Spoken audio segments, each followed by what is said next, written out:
or enrichment, like to solve behavioral issues. They're like, well, if Toby doesn't get his peanut butter Kong, he's going to tear my couch up and he'll also shoot my husband. So he has to have his peanut butter Kong.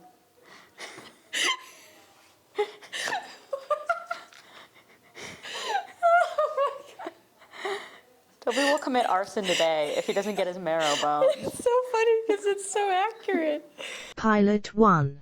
Michelle and Bridget do a podcast. What's up, guys? I'm Michelle. I'm Bridget. We're just going to talk about some stuff. Just chat for a little bit. Some dog topics Yeah, some dog topics. with some dogs. We do have some dogs. This is Lumos. And this is Sunday. Hello, sir.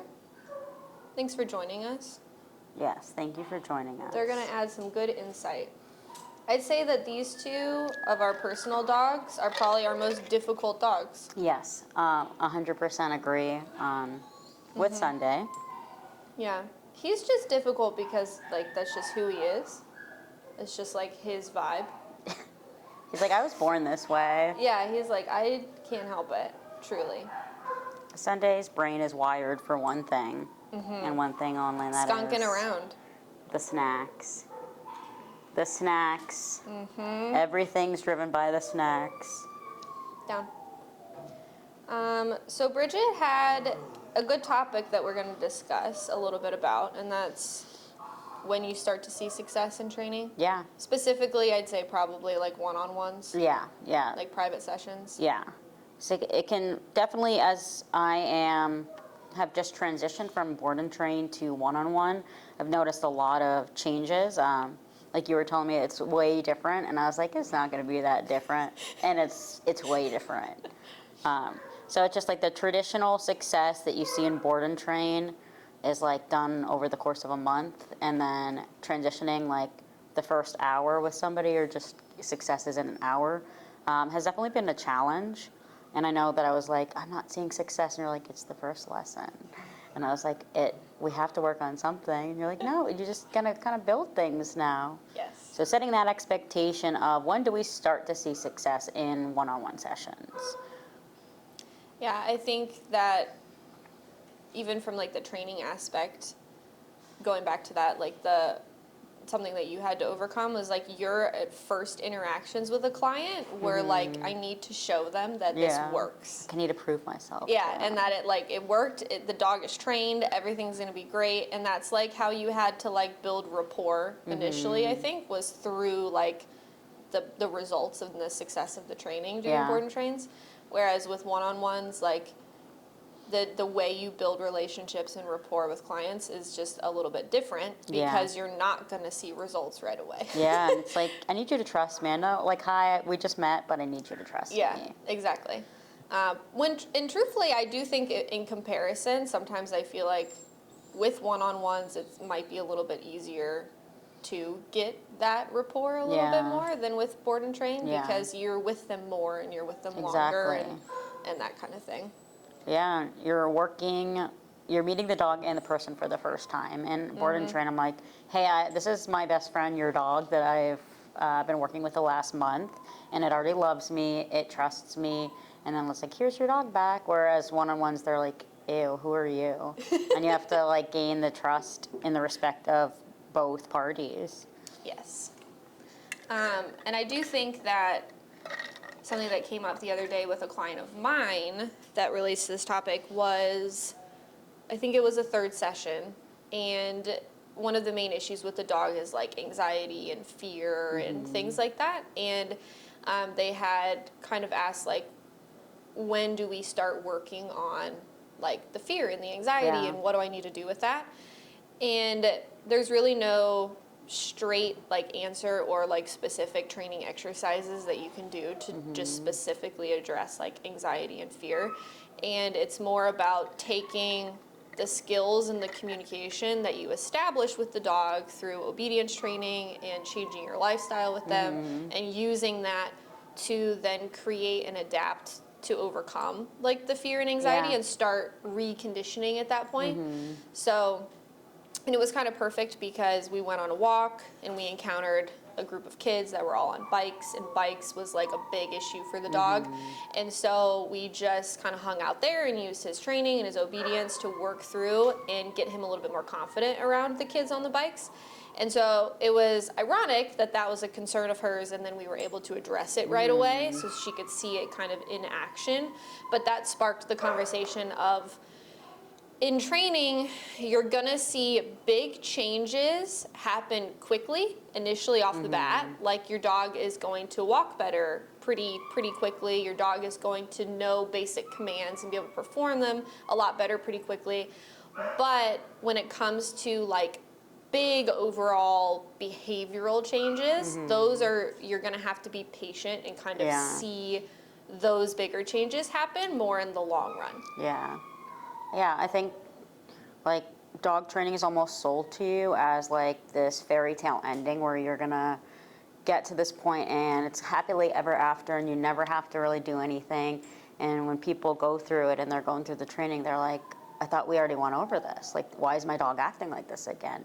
And it's goes to show you it's not just one quick fix. It's being like consistent and reliable for your dog for a long period of time, and being able to give your dog direction and boundaries and things like that. And I think by the third or so session, people are starting to grasp that. Yeah. And then we see these successes, or like you said, you work through something right in front of them, and they're like, oh my God, that worked. And you're like, yeah, like we just have to stay consistent.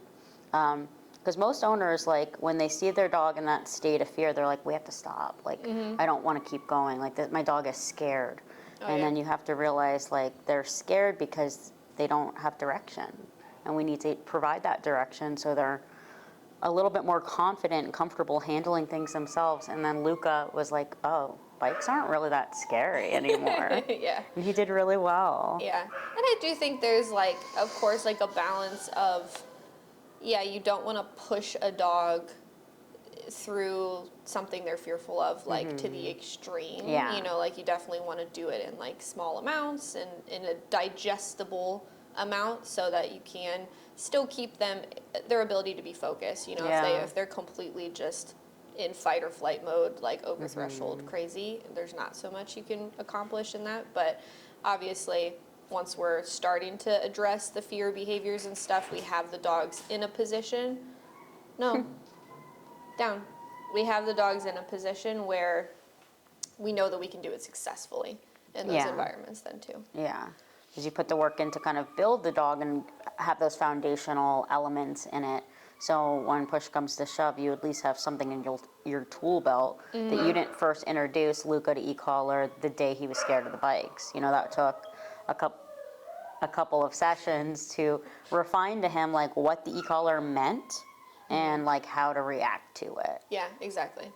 Yeah, because if you don't have, like, you imagine a fearful dog in a situation of something that they're scared of or uncomfortable. I mean, fear for dogs is like very primal. Yeah. Like they see it as like a safety thing. Like they truly think that their safety is in the balance. And so you can imagine that if you haven't taken the time to teach them the communication language that you're going to use, when you try to do it in that environment, it's going to be just, it's going to add to the overwhelming state of the dog. Yeah. Because now they're fear for their safety, and then on top of that, you're using a language that they have no concept of. So a lot of times when you have a fearful dog and an anxious dog, because the signs of that are so like visceral and apparent, people come in wanting to work on that immediately. And it's like, I understand that the fear and the anxiety seems like the biggest issue. Yeah. But the biggest issue in reality is that you can't talk to your dog effectively in a way that they understand. Yeah. And until we can actually get that communication set up, there's no way that we can address those issues with really good clarity. Yeah. So that's why those first few lessons sometimes for people seem like, oh, this doesn't seem like we're doing anything, or it doesn't seem like we're actually getting to the root of the problem. Yeah. But like you kind of just have to trust the process a little bit. And I've found that even in the context of like private sessions, when you do get to that around like lesson 3-ish mark, where they've trusted the process for those first couple lessons and now they're really getting to see like the fruit of all the work that they put in, then you've really like cemented that trust from that person too. For like the rest of the lessons. They're really willing to hear you out and really follow what your guidance is then at that point. Yeah, they're a lot more like trusting. They're like, oh, she told me to do this and it worked. No. Sunday bed. She said, with Lumos? Miss. Just wandering, skunking around. Skunking around the Christmas tree. Both of our dogs had a moment where they're talking, they won't notice. They're like, if we move really slow. They will have no idea. No idea at all. Could be snacks in this room. I had a thought to add to that. No, I can't remember what it was. You got good flow going. Huh? You've good flow going. Good flow? What do you think? Good It's good. Good Yeah, stuff? It's good stuff. Okay. Oh, that's what I was going to talk about. And something that I talk to clients a lot about once we get near the end of their program is that I'm less concerned with their dog like being perfect by the end of the lessons and more concerned with the owner feeling very competent. Yeah. You know, Yeah. like even if like I think it had I think it was Bertha. Big Bertha. Love her. Her last session at the park, she had a really hard time with sit for whatever reason. Yeah, Paige, you were there. We were filming it.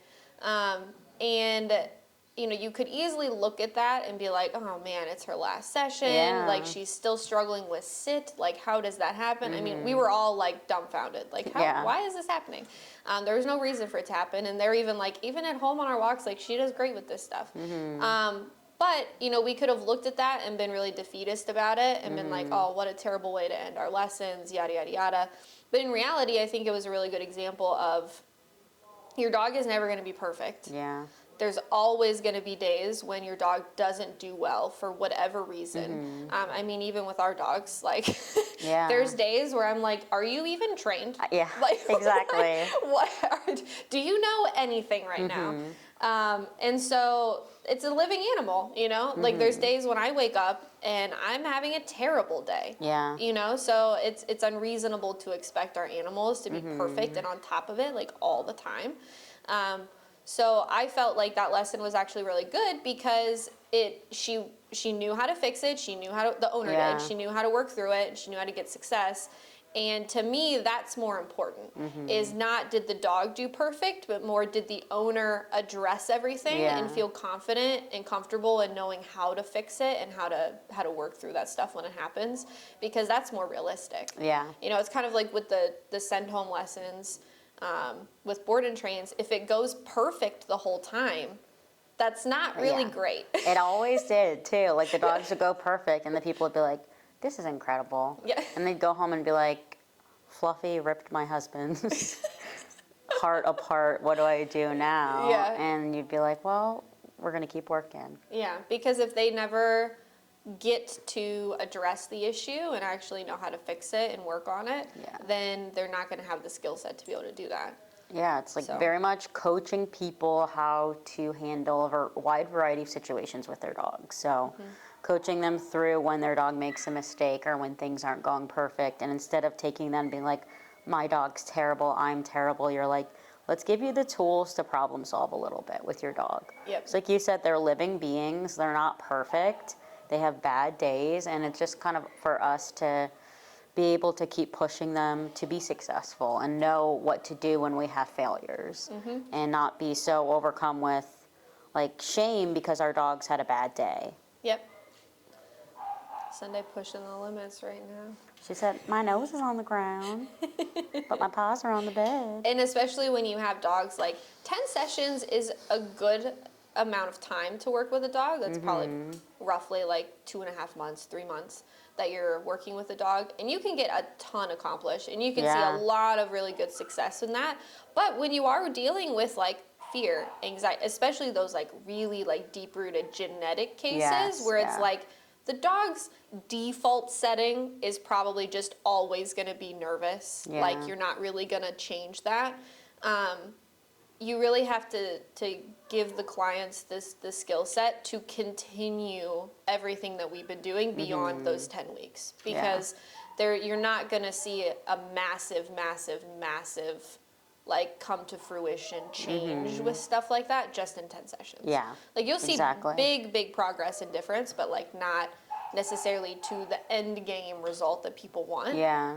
But truthfully, I would argue that those dogs are kind of a lifetime of progress in and of itself. Yeah. Like, I don't think there's some dogs where like, yeah, you could hit a glass ceiling eventually maybe with as far as like their behavioral progress can go, but not many. I truly believe that there's a lot of dogs that it may just take more time than other dogs, but they will always continue to get better and better. Yeah. As long as you're continually Yeah. putting in the time and the effort with them. It's like a lifestyle. So I always equate it to like, you're not going to get to your peak physical fitness and clean eating and be like, I can stop now and expect to Yeah. maintain a healthy body or a fit body if you just abandon all of the things all that discipline.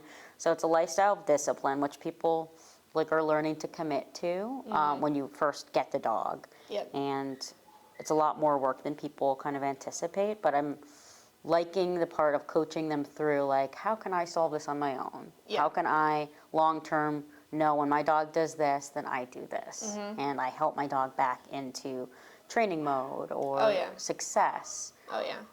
And I think there's too like a balance where you always want to keep trying to progress and try to get your dog better, but also recognizing that in the moment you need to have perspective of like how far you have come Yeah. and how much progress you've Yeah, had, because yeah. I think it's easy that sometimes when you see like those really big changes up front that you get impatient Yeah, and then you're like, I Sure. just want it all to change now. I know. And you're like, crap, I have to work at this. Yeah. And it's hard for people. Yeah, so sometimes I always have to remind people, like, yes, you know, we had one reaction on that walk, but like 2 months ago, you couldn't even take your dog outside. Exactly, yeah. You know, like this is like huge progress. Yeah. And it's nice to coach people through that, because I know personally that I come from like that anxious feeling that when I was training my dog, when I had like a good week, I was like, okay, we're in the clear, we're never having to deal with this again. Then I'd go out and he'd have a reactive episode, and because he had a meltdown, I'd go home and have a meltdown and be like, I can't leave my house, I'm a prisoner of my own circumstances. And then it's just realizing, Nelson? yeah. Nelson was bad. Like, he's 5 pounds, but that little thing was out for blood. Out for blood. Not like I'm gonna Nelson. back down and not like try to live up to it. It was like if he slipped out of his harness, because I used to harness at the time, he was going to fight. Oh my Going to gosh, fight. And it was so Nelson. embarrassing walking down the street and having him like make these gurgling sounds. And then I got introduced to the e-collar, and it took like a week of corrections, and he was like, oh crap. He was like, oh, I can see that this is no Yeah. longer going to be effective. But even with the training, like, it doesn't mean that when he felt those corrections, he was never going to do those things again. Like, I needed to consistently put the e-collar on for our walks and consistently be able to deliver corrections. Because if they can get away with something even one yeah. time, they're like, haha, I didn't feel any correction for that. And then they keep trying, and eventually it can kind of snowball out of control from there. Oh yeah. So it's like coaching the clients and understanding what to do when we get to that point is really essential to the dog and their success. Oh, absolutely. Yeah, it's not always just the corrections that make the difference. It's the consistent and persistency, like Yeah. the persistence of it. Yeah. Consistency and persistence of the corrections, because like you said, if they know that 50% of the time they're not going to get corrected for it, then there's still that little glimmer of hope that they're going to Yeah. be able to get away with it at that point. Yeah, it's a little bit for me, and the way that I'm thinking, it's a little bit more fair to have that clarity and consistency where when people are trying to play the nice guy and like, oh, I'll give you that warning that one time, Yeah. we're actually kind of being a little bit mean to the dog because we're not being clear, and it's just like They're if like, you, so you're telling me there's hope? yeah. So it's like if you were a kid and that favorite teacher of yours was like, oh yeah, you don't have to turn in the assignment, like, and then next time you get in trouble for not turning in the assignment, how is that fair? Yeah. How are you going to learn from that and build from that if you can never really get the formula right? Yeah. Your dog needs to feel confident that they know how you're going to respond to something every single time. Yeah.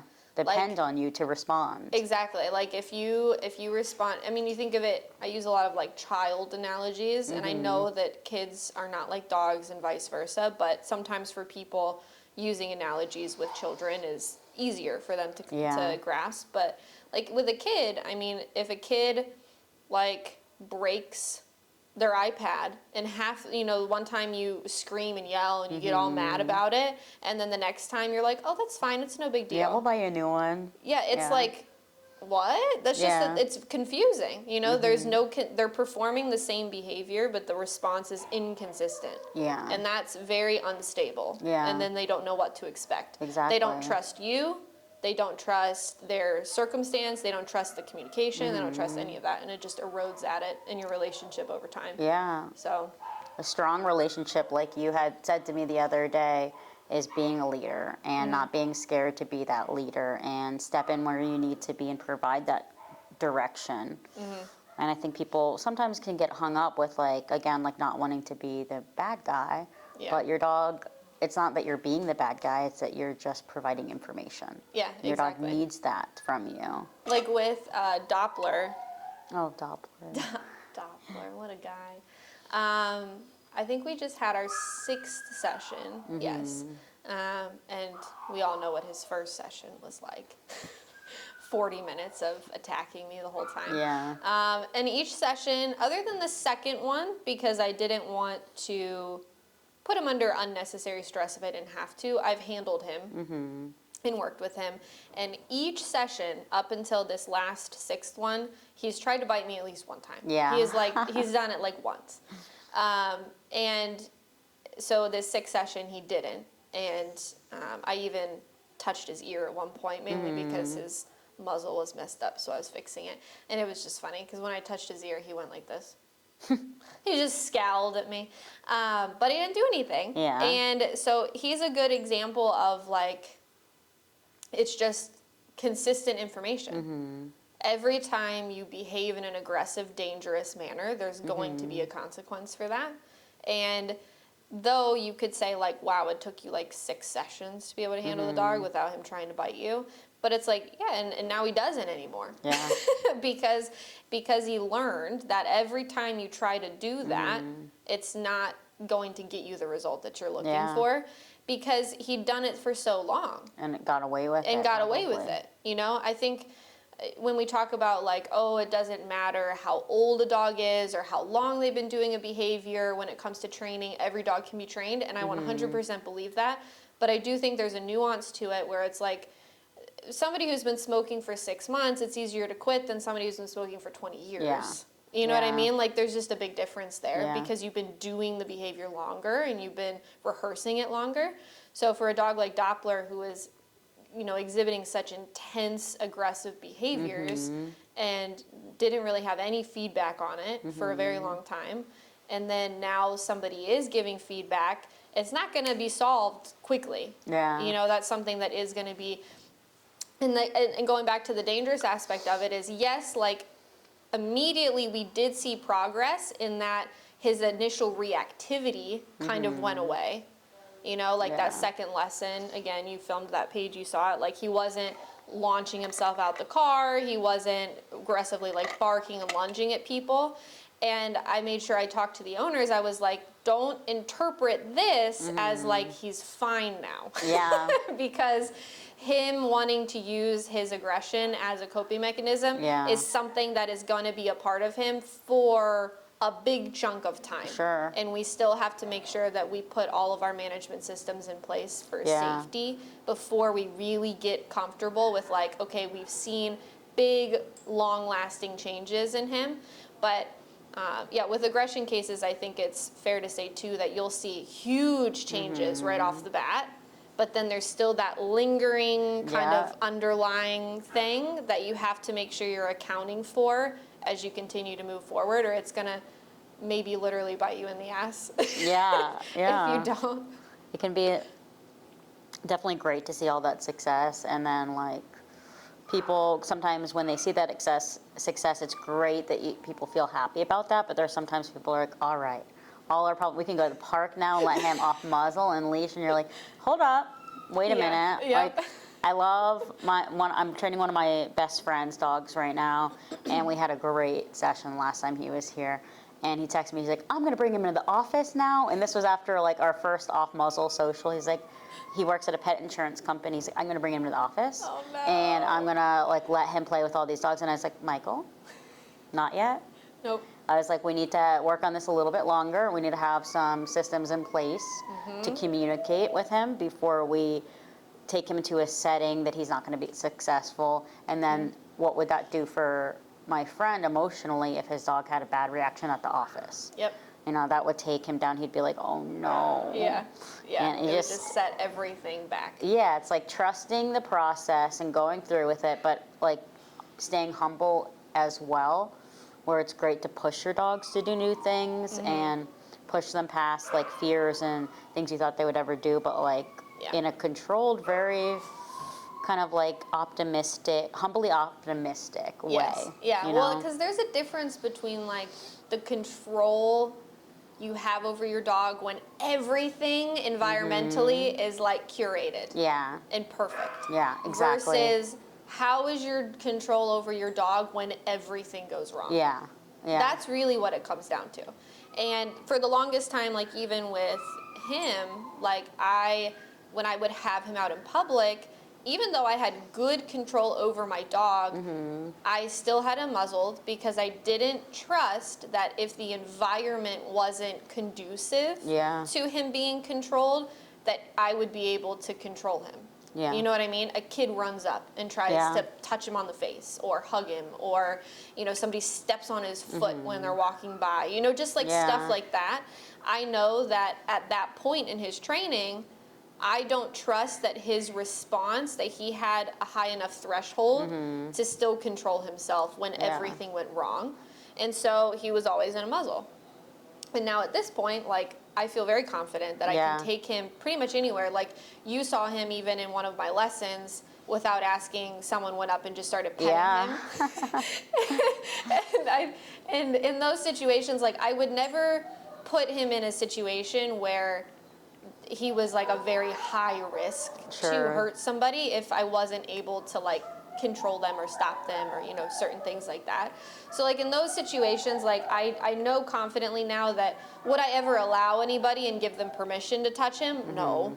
But if something out of my control like that happens and they do it anyways, like I know that he's not going to do something because of just how much training and self-control I've built into him. Yeah. Again, the perfect situation where somebody, you know, hugs him or, you know, like if you really pushed it, then sure. Yeah. But at this point, like I got rid of the management tool of the muzzle because I know that like I've seen the big long lasting like changes in him overall. You built that trust with him, and you have put him in a variety of situations where you've probably seen success. Exactly. And it's not just like, oh, you saw success at the family barbecue one time and you're like, he can be off muzzle. It probably took a long time of him being at the family events and nothing happening. And I mean, the second we step outside of our door, we can't control what happens in our environment.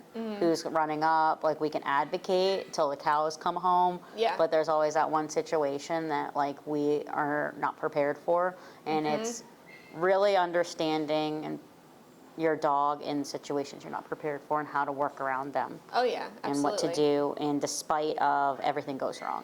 Oh yeah, and recognizing that like every dog's propensity for danger and to be violent, for lack of a better word, is going to be different, and so everybody's management has to be different. Yeah. You know, like, yeah, there's some really nasty chihuahuas out there, but like I don't think I've ever heard of a Chihuahua killing someone. No. You know what I mean? Like there are certain management tools that when you have a certain type of dog or a dog with a certain propensity for dangerous behaviors that you have to, manage it more strictly and more intensely than maybe somebody else does. Yeah. Just because of the type that they have.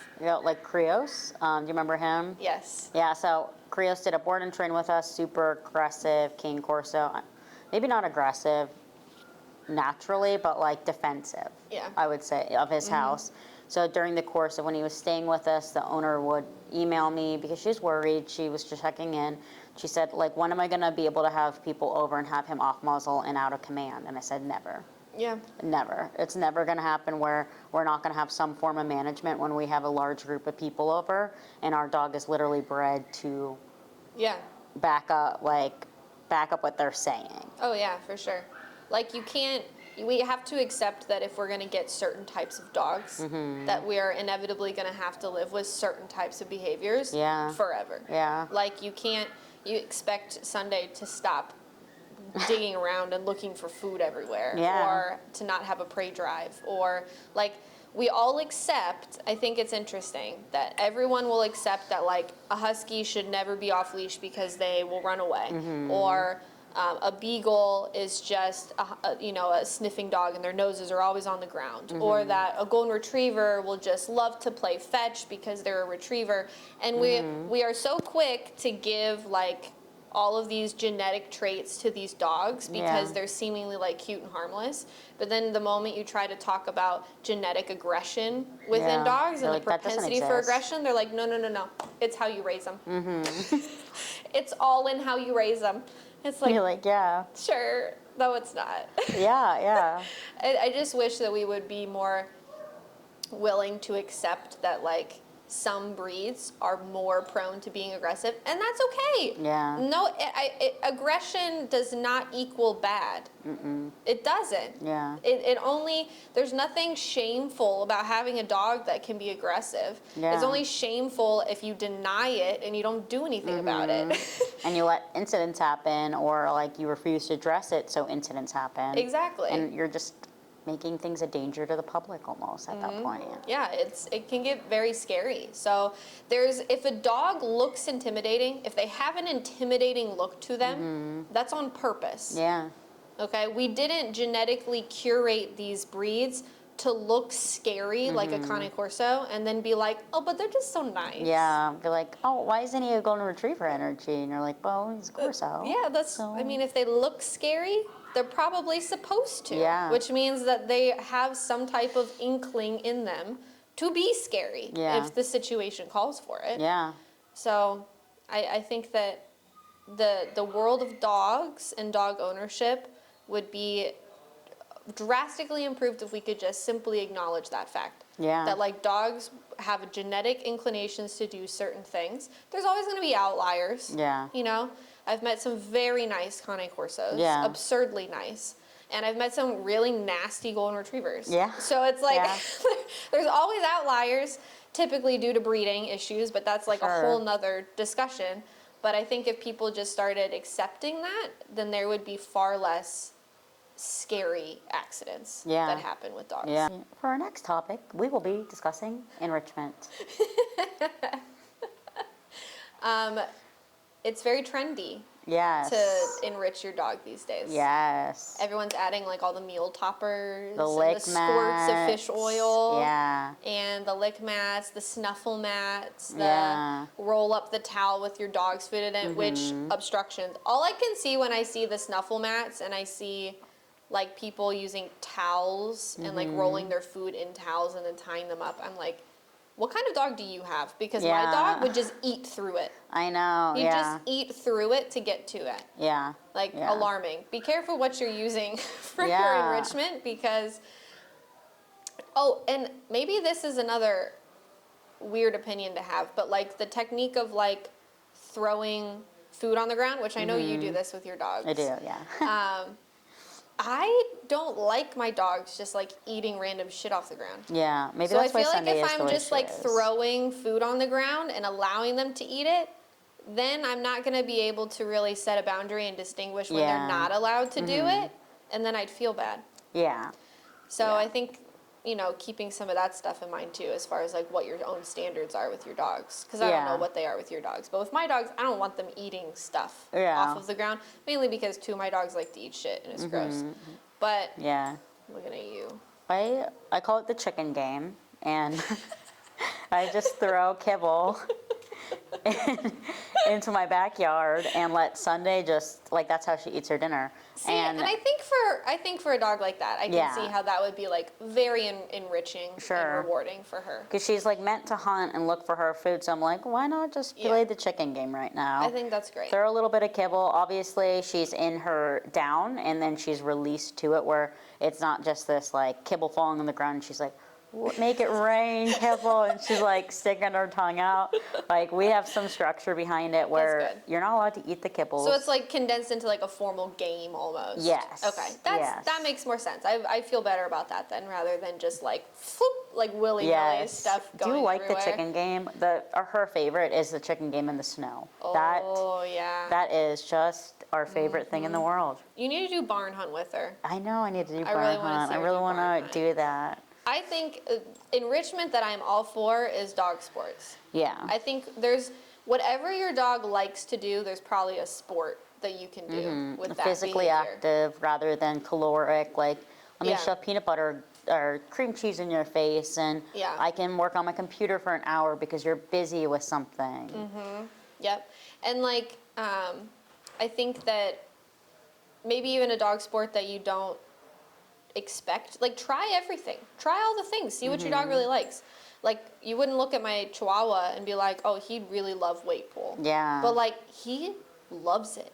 Like when we Yeah. went back last night, he was in heaven. He was so happy. Aw, buddy. Like, he loves it when he starts pulling his little chains and just Yeah. going. He's like, oh yeah, I'm on a mission. Like, he loves it. So I think Yeah. that like exploring, I mean, because there's weight pull, there's like lure coursing, there's Yeah. barn hunt, there's herding, there's of course like protection sports, and that's the boom in like protection sports being trendy and everyone wanting to do protection sports. I mean, I think they're great and all, but like, slow down, guys. Slow down. Can be a little dangerous, Yeah, you know? slow down. Slow down.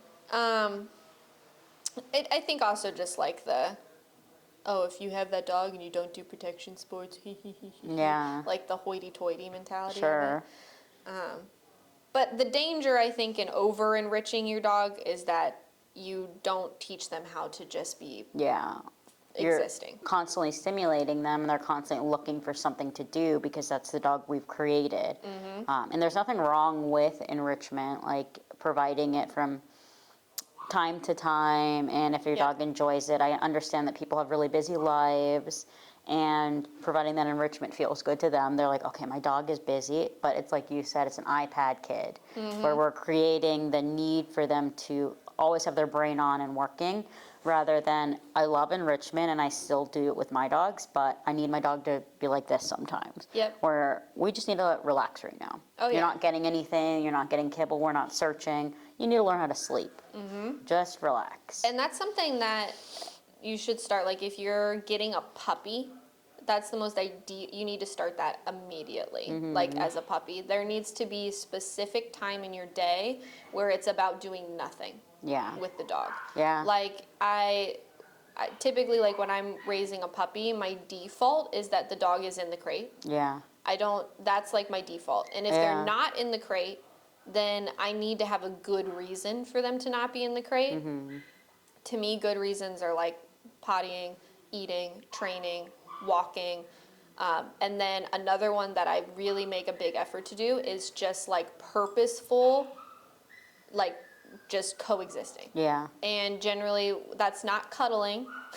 That's not like the dog sitting on your lap or cuddling with you. It's like I put their leash, the end of their leash, underneath like a furniture leg, have a little bed for them or something, and they sit and they hang out on their bed, and that's it. Yeah. They don't have a bone. They don't have anything. They're just learning there. to coexist. And Yeah, they're learning to just like be around. Things are going on. Maybe we're watching TV. Maybe it's when I'm eating a Yeah. meal and I can watch them. But like, they need to just learn how to self-soothe and just be there. put them into real life situations as you would live them. So like when I Yep. was incorporating Pip into the pack, we had to do a lot of that because she's like, I want to do something all of the time. And I put her leash on the table and I was like, we're just going to lay in our bed. Nothing's happening. Yep. And of course, look, you hear the whining. And she's like, I'm bored. Yep, And yep. I'm like, I don't care. You're just going to learn how to chill out. And now, like, I look around my 7 dogs and they're all sleeping and they're like Yeah. chilling. And I'm like, those are the moments I feel the most proud of my dogs. Oh, yeah. I'm like, I can create a pack of 7 dogs that can just sleep. And we don't always have to be looking at mom to eat our enrichment or do the Yep. things, or I'm not the toy. I'm teaching them how to self-soothe. Oh yeah, absolutely. And I mean, there's absolutely dogs that are like more demanding as Sure. far as like what you need to give them for them to feel fulfilled. And that will make it easier to teach them to have like an off switch or to like stop. But I still think that sometimes we just overdo it. Like Yeah. there's a specific account that I'm thinking of right now that's like, it's a German short-haired pointer. And I don't think people recognize just how intense those dogs are. They're I grew up with they're them. some of the most intense dogs. Yes. Honestly. Yes. I would rank them very high on the list, Yes, even up yes. with like Dutch Shepherds and Malinois. Like they're very intense dogs. Yes. And this poor girl is trying to raise this German short-haired pointer, and it's just doing. And she's like, I can never get this dog tired. He just never stops. Yeah. There's like a video of her standing in the woods with this dog, and he's just screaming. Yeah. Because he's just so like, he's constantly shaking, he's constantly screaming, like, and she's just creating like an addict. Because it's like every time he needs to do something, she's just giving him something to Yeah. do. And then he's just like boiling over at that point. And you need to have like purposeful times with those dogs where you just teach them like you need to like tone it down. Yeah. They're not very good at self-regulating. Yeah, they're and- not. They're bred. They're hunting dogs like that are literally bred for a purpose. In modern day, we necessarily don't hunt them. Get on the bed. But with that specific TikToker, I know exactly what video you're talking about, where she's like, "We're gonna stop and stay still until you stop screaming," and the dog just like stood there, and he's like, "I'm not gonna stop screaming." There's so many other issues with that. Like they're trying to do it without doing any corrections or any like, positive punishment or Yeah. anything like that. So everything is like cookies and treats and Yeah. stuff, which is not great because again, when you're trying to condition a calm mindset, you can't use something that kicks a dog into drive. Yeah, yeah. Like if you're trying to get her to be calm, you can't use food. If I'm trying to get him to be calm, I can't use a toy. Yeah. Like you need to have other means of communicating with the dog other than rewards that make them excited. Yeah. Because you're constantly putting them into an excited Yeah. state then at that point. I recently saw that as a mistake that I had made in my training with a client. That I said, use food on your walks, because he was like anything but focused on her, and he was like, do. And then she used food, and she used it so much, so often, that when I went on a walk with her, she's like, he's getting so distracted, he's tripping me. And then the whole time the dog's like staring at her, like checking back with her. And he had this obsessiveness with like going to check in with her for a treat that he couldn't even enjoy the walk anymore. The environment didn't exist. It was like she was a machine to feed him treats. And I was Yeah. like, let's dial back on the food now. Yeah. Because originally it's okay to use it for engagement, but we need to, real life, we're not going to bring food with us everywhere. Yeah, if you truly have a dog who has like a very intense reward system, you have to be very intentional how you're using the rewards. Yeah. Because you can create a lot of associations with things that Yeah. like you don't necessarily intend to create at all. Yeah, and that makes the mindset like seeking a mindset and not like, let's just relax into the environment mindset. Yeah. It's like, Yeah, you what kind can of I have do? to. Yeah, you have to figure out like what your ultimate goal is and what you're trying to accomplish. Because if you're trying to accomplish a calm dog, then we really need to be intentional about what we're doing and how we're interacting and what rewards we're using and things Yeah. like that. Versus, if you're trying to create a dog who's like animated and pumped and excited, then yeah, you should use those things, Yeah. in your training. But most of the time with pet dogs, you just want a cool, even keel dog Yeah. who can be in the environment, isn't like overly aroused by everything, overstimulated by everything. So you do want to ideally focus on just keeping them calm. Yeah, it's very much like living with the training and incorporating them to living in your life, not feeling like you're living into their life and fitting into what they want constantly. Because you have to Yes. set the boundaries and you have to be like, we're not going to go crazy right now. Well, and a lot of people with dogs that they think need a lot of physical exercise, I think we forget that, like, say a human, if you run 3 miles every day, it's not hard anymore. You can run 3 miles and feel fine. Yeah. So then you need to run 5 miles. And then you Yeah. need to run 7 miles. And so, like, with a dog, you're just creating, like, an Olympic athlete who doesn't get tired anymore. Yeah. You know, if you do that same intense amount of exercise all the time, it's not going to physically do anything to the dog. Yeah. You're just building up their endurance and you're conditioning them Sure. essentially. Yeah, and people are like, well, Fluffy didn't have his exercise today, so he's off the walls. And I'm like, Fluffy could have an hour walk or a 0 walk, and Fluffy still needs to behave because you're setting the tone of your house. And of course, it may make the dog a little antsy not to have the exercise, but there's going to be days that we don't get to it. And Oh, that's yeah. the reality of owning a dog, is that we can't always provide for them. Oh, yeah. And we need to teach them the days that it's like a rainy day, a snowy day. We just had a long ass day at work and we don't feel like catering to them. We need to be able to come home and be like, we're just going to relax today. Today's a chill day. Yep. Yeah, and you should be able to do that. Maybe not for like an extended long period of time, but your dog should be able to go a number of days Yeah. without needing, you know, all that intense stuff going on. Yeah, exactly. All right, we've got a viewer and a question. And the question is, what are some small changes I can make to give my dog a more structured life? Ooh. What a good question. That is a good question. One of my biggest things I tell people that kind of restructures your own brain is, are you the one living in a reactionary state? So like, who's making the decisions and who's responding? Yeah. And I think if you start to analyze your life and your relationship with your dog through that, you're going to see a lot of things that you could possibly change. Yeah. Because if you're constantly responding to how your dog is behaving, then you're not in control at all. No. And like being something that provides so much structure that is so like underrated is the crate. Yes. So the teaching a good solid crate adds so much structure into your life and just controlled time away from your dog. So your dog doesn't always have to be with you and following you around the kitchen while you're cooking dinner or taking a shower with you. Like, we need to teach our dogs, like we're talking about, chill out time. And that adds like an insurmountable relief to your life with your dog. Can I turn my dog off for a little bit? Yeah, exactly. Some other things for structure. Yeah, I mean, honestly, I feel like that's it. The crate is a good one. Your like bed stay. Like, bed stay is also something that when I'm speaking to my clients, I'm like, the bed stay is going to be your best friend in the house, as if you have a really high energy dog. Yeah. It's just a really good way to, like, I say I park my Sunday on the bed here, and my Sunday is just chilling until I release her. That adds a lot of structure. If I don't want to physically use my crate, I can have her out and just sleep it on her bed, and Yeah. that adds a lot to my life.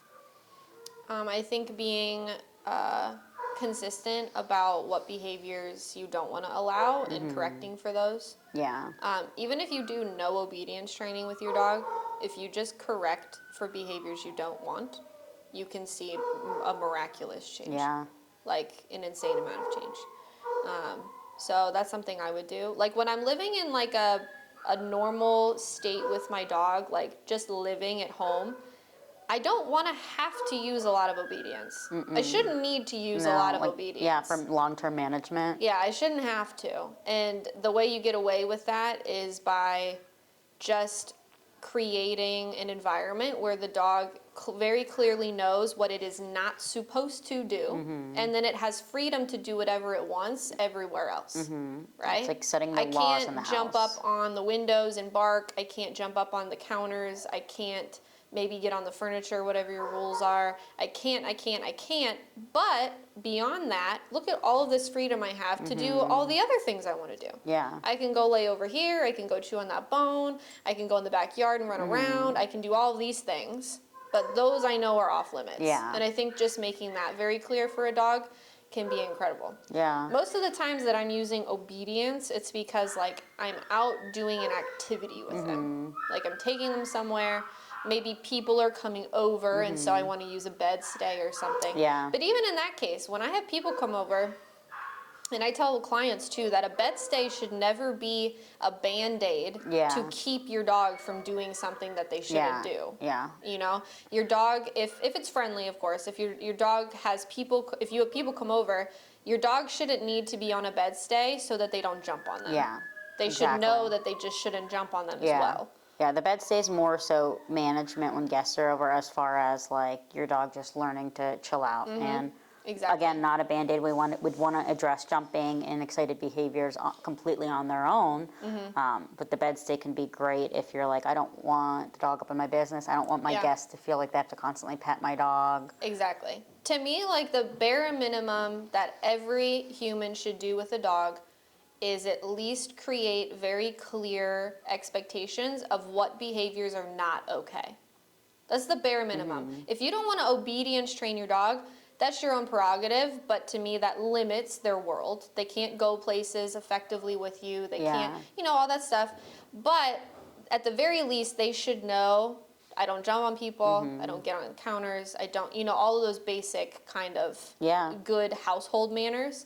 And then beyond that, your obedience is just a bonus and a benefit to be able to do stuff with them and actually like enjoy having your dog. Exactly. Yeah, it's not like to prevent something. Like obedience shouldn't be used to prevent.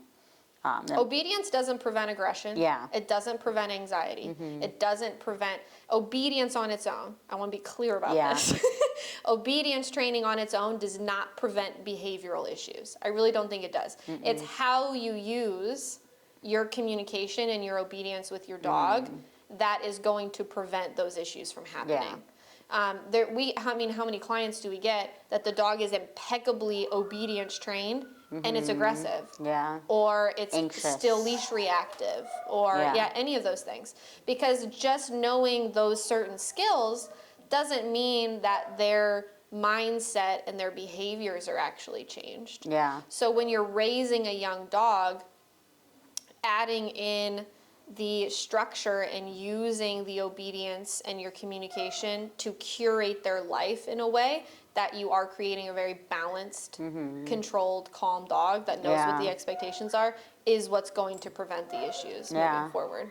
Being dependable for your dog is the key to success. Like your dog needs to be like, that's my mom, that's my dad, they set the rules, I know I'm very clear on what I can't do.